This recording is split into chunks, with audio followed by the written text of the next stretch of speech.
Good day, this is Ray. Today is Saturday, April 5th, 2025. For me, another day of learning and growing. I hope that you, family, friends, and loved ones are doing well and staying safe. I am so exhausted.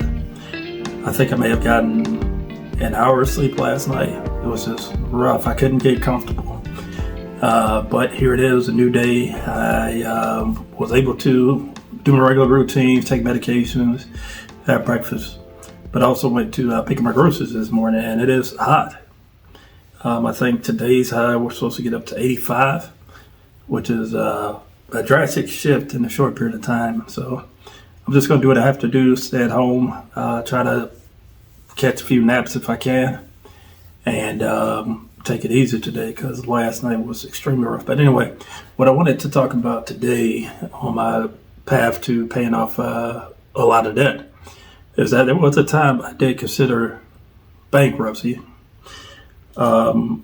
Seriously, I even bought a book on bankruptcy.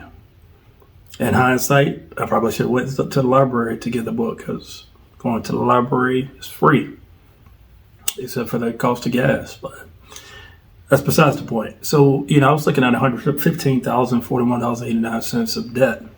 This was as of June 2020. And I did, for months consider filing for bankruptcy just because I didn't know how to tackle the debt. But the one thing I did know was that student loans won't be covered under bankruptcy. And the biggest part of my debt has always been student loans. So that was out of the question for me. So, looking at the options, I think the two most common options is a Chapter 7 and a Chapter 13. I even have a list of pros and cons. It's amazing what you can find on the internet. So some of the pros of filing for bankruptcy, bankruptcy can discharge many types of debt, give you a fresh financial start. Yeah, that's true, but can discharge student loans. If there is a way, it's very difficult from what I hear. Protection for creditors once you file. An automatic stay stops most collection actions, including the lawsuits, wage garnishments, and harassing calls. I had a lot of debt, but I was still current on my debt, so that was really an issue for me. If I had continued on the path that I was, though, I could foresee having a lot of creditor calls. When I first accrued debt, my first year of college, I think I got a $2,000 credit card with Discover. I had an on-campus job. I was going to school full time. Couldn't pay it off, and I got a lot of creditor calls during that time. But I just let it go by the wayside, and eventually that debt fell off. I feel terrible about that, but over time that's what happened, and I'm in a different place now. So another two more pros is that you have asset protection. Depending on the type of bankruptcy or state exemptions, you may be able to keep essential assets like your home and your car. A structured repayment plan, Chapter 13, bankruptcy allows you to reorganize and repay your debts over time with court supervision. So some of the cons of filing for bankruptcy can severely affect your credit score and remain in your credit report for up to 10 years. I forget if that's a 7 or 13, which one is 10 years. The other one, I believe, stays on your credit report for 7 years. So that would have tremendously affected me. I became a first-time homeowner at the end of 2021. If I had filed for bankruptcy before then, I would have been completely out of the market for being able to purchase a home. My credit would have tanked. I want to say right around the time I had bought this home, my credit score was in 800s. And the reason for that is because I was paying down debt like a madman. I was back at home and yada, yada, yada. You've seen my previous videos. Or if you haven't seen my previous videos, watch the previous video. You'll see how my journey began. It's a costly process. Filing for bankruptcy involves court fees, attorney costs, and mandatory financial counseling, which, financial counseling aspect of it, I think is a good deal. Public record, bankruptcy filings are public, which might feel a little bit invasive to some. Limitations, not all debts can be discharged. Student loans, child support, I don't have to worry about that. No children, and some taxes. Additionally, filing may affect your ability to secure credit or loans in the future. So I've known people that filed for bankruptcy and they're doing just fine now. For me, it just didn't make sense to do that. I make enough to be able to afford making the necessary payments on it. It's just taking me a little bit longer to get from underneath this debt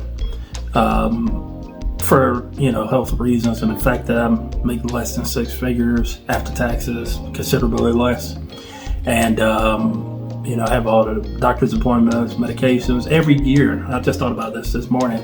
Every year since 2020, I've met my medical deductible, and 2 out of the 6 years, almost 6 years now, I've met my out-of-pocket maximum, which I didn't have the money at the time, but I charged it on a credit card or used loans to be able to cover that expense. So yeah, bankruptcy probably looked like a great idea, seeing just the number that I had to tackle. But realistically, once I sat down with a financial coach and identified that, I had enough income to be able to pay this debt down, just not as aggressively as I wanted to. I would have rather that I be out of debt right now, but it just didn't happen that way. I have about $41,000 left of that original $115,000. And what's funny is that people have cars that are, cost that much, and I would never buy a car for that much. It's just not going to happen. But if you are considering bankruptcy, definitely do your due diligence. It's a lot easier to research things these days, especially now we have the ChatGPT, Copilot. All you have to do is ask a simple question like, what's the process of filing for bankruptcy? What are the pros and cons of filing for bankruptcy?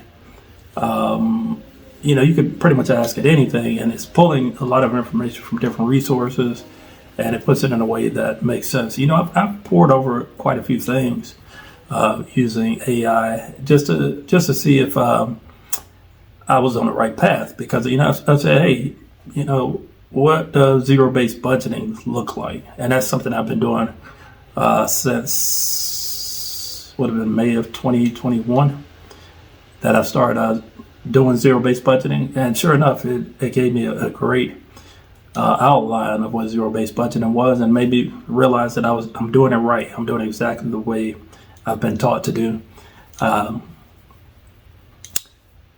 But anyway, back to bankruptcy. It can be a difficult decision. I understand that. So if you're in that position where you feel that bankruptcy would be an option, maybe you're single, maybe you're in a relationship, maybe you're married, and it's definitely worth having the discussion and doing as much research as you can. To me, I see it as a last option. I suppose if I had a financial crisis that was just a little bit too much, catastrophic, then I would file for bankruptcy. But I'm fortunate now that I don't have to do that. My goal is, I don't think I'll be able to pay my student loans off by next year. Just because if I had to guess, my student loan is going to be about at $30,000 next year when I finish paying off this last loan. But I am going to make a significant impact on paying off my student loan next year when it comes to it. So, not sure if this brought you any insight. I wanted to talk about a subject that I can just kind of get through because I'm super exhausted. I mean, beyond exhausted. And today and tomorrow is going to be really days of rest. And be working next week. I'm going to take a couple of days off sometime in the near future just to recoup. And that's the end of my spiel. I hope you all are doing well. If you made it this far, feel free to like, comment, subscribe, hit the bell for notifications. You know when I post my videos. You can find me at youtube.com/@9inmybudget. As always, thank you for watching. You all take care.